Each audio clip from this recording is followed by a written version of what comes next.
ჩემთვის ყველაზე განსაკუთრებული კამპანია. ბევრი არის და სხვადასხვანაირად მიყვარს ჩემი კამპანიები, როგორც სრულები შეიძლება სხვადასხვანაირები იყვნენ, მაგრამ ყველა გიყვარს.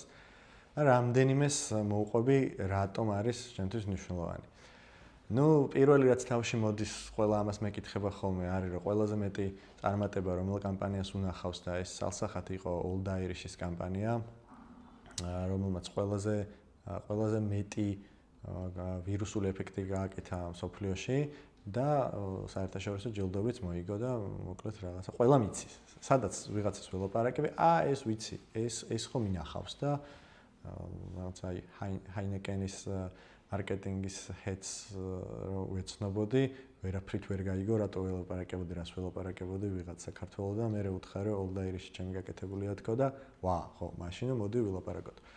მოკლედ Old Irish არის რაც სავიზიტო ბარათი გამოვიდა Livingstone-ის და შესაბამისად მნიშვნელოვანი ადგილი უკავია ჩემ გულშიც.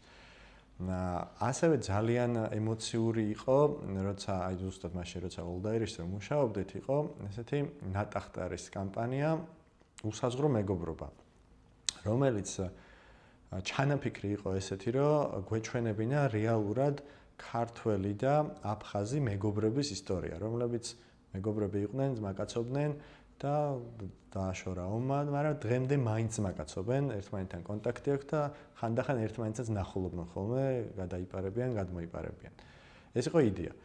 მე ცოტა ბევრში რომ გავერკვიეთ ამ თემაში, მივხვდი რომ უაღრესად საშიში იყო რეალურად ეს ადამიანები გეჩვენებინა, ვინც ინარჩუნებს კონტაქტს აქეთ ამ მხარეს, მათივე უსაფრთხოებისთვის და მოკლედ არ შეიძლება ამის გაკეთება ან რაღაცა გულუბრყვილ ბავშვურად მოგვივიდა ეგ აზრი, მაგრამ გავაკეთეთ ხატრული. გავაკეთეთ ვიდეო, სადაც ვაჩვენეთ ორი მეგობარი, ერთი თბილისში ცხოვრობს, ერთი სოხუმში და ერთად როგორ მეგობრობენ და ერთმანეთისკენ როგორ მიდიან. ნაწილი ამ რეკლამის გადავიღეთ სოხუმში, ანუ იქ ვიპოვეთ ადამიანები, ვინც სოხუმის კადრები აიღო და რეალურად იმ დროის სოხუმი არის გადაღებული ორეული ჩვენი მსახიობის და ისეთი მონტაჟი არის, რომ თითქოს იქიდან აქ მოდის. ეგ არის ძალიან ემოციური კამპანია ჩემთვის.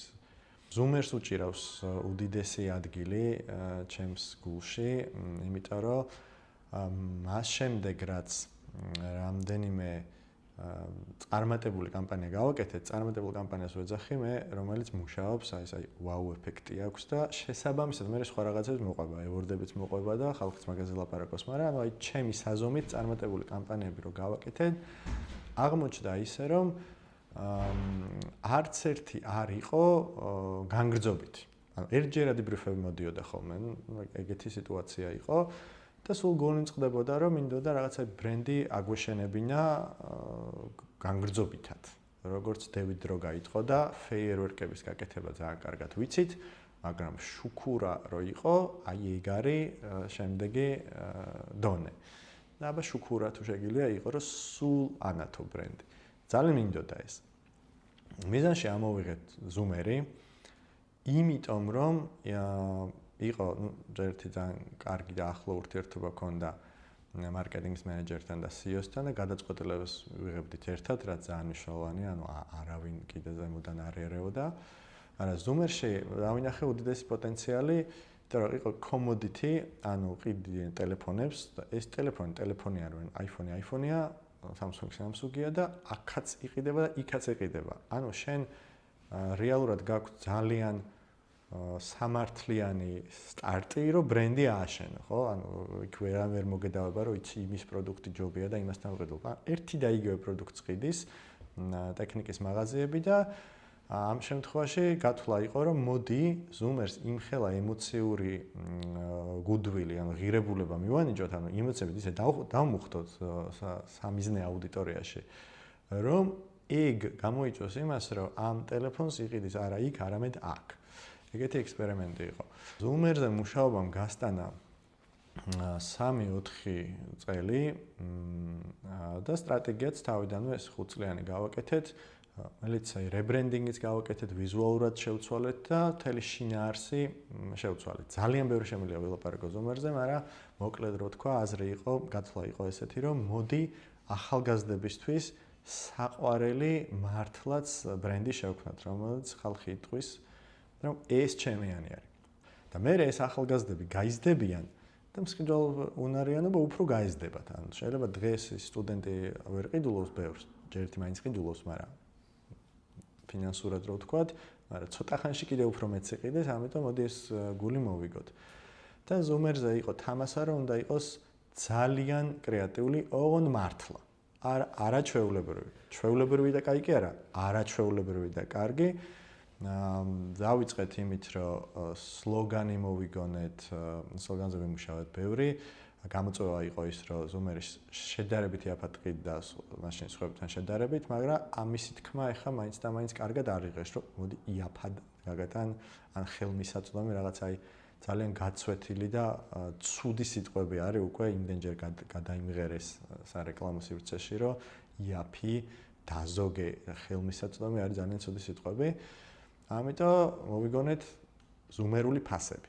ეგეთი ახალი ტერმინი, რომელიც პირველად რო ვთქვი, მე თვითონ მეხამუშა, ან ძალიან უცნაურად ჟღერდა და ჩემ გუნდშიც ზუმერული ფასები რა არის ხა, მაგრამ მე მივხვდით, რომ ეს შინაარსობრივად სწორი რაღაცაა, მაგრამ რახან უცნაურად ჟღერს, უნდა გაუჯინოთ ადამიანებს ტვინში და ამისათვის ავიღეთ მუსიკა.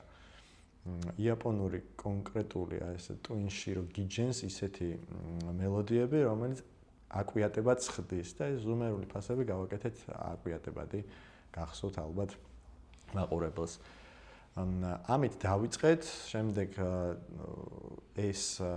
ეს თამასა არ დავარდნილა რამდენიმე წელი და ასევე ძალიან მნიშვნელოვანია რომ პატარა კონტენტი აი სოციალ მედიაში, Facebook-ზე რო პოსტი იდეოდა, იმასაც სწორი და ძალიან ბევრი ნაფიქრი პროცესი უდგა უკან. ანუ ეს არ იყო უბრალოდ პოსტი, ამაზე ვფიქრობდა რაღაცა მინიმუმ 7 კაციანი გუნდი და არაფრით არ ჩამოვარდებოდა თქვათ რაღაცა ვიდეო კამპანიას, თავისი იუმორით და თავის კრეატიულობით. ამ ყველაფერმა შექმნა ის, რომ ზუმერი მართლა გაიზარდა. გაიზარდა როგორც ბრენდი, რაც გამოკითხვები რაც არსებობდა, ხალხი ამბობდა, რომ სამეულში შედის, ანუ TBC, საქართველოს ბანკი და ზუმერი. ეს ბრენდისთვის იყო უდიდესი გარღვევა, იმიტომ რომ TBC-ის და საქართველოს ბანკის ბიუჯეტის ზუსტად არ ვიცი, მაგრამ შეიძლება არ ვიცი მე-20-ით მოახერხა ეგ ზუმერმა, სადაც კიდევ ერთხელ დამტკიცა, რომ creativity matters, ანუ კრეატიულობა არის ეფექტური და გაზოგინებს თანხას. მოკლედ, საყვარელი ბრენდების სამეულში მოხდა ეს ბრენდი, ავიდა, განიცადა ტრანსფორმაციას, აი ბაზრობასთან ასოცირებული ბრენდიდან უცებ ავიდა ზემოთ და ბიზნესურადაც გაიზარდა. გახდნენ ლიდერები.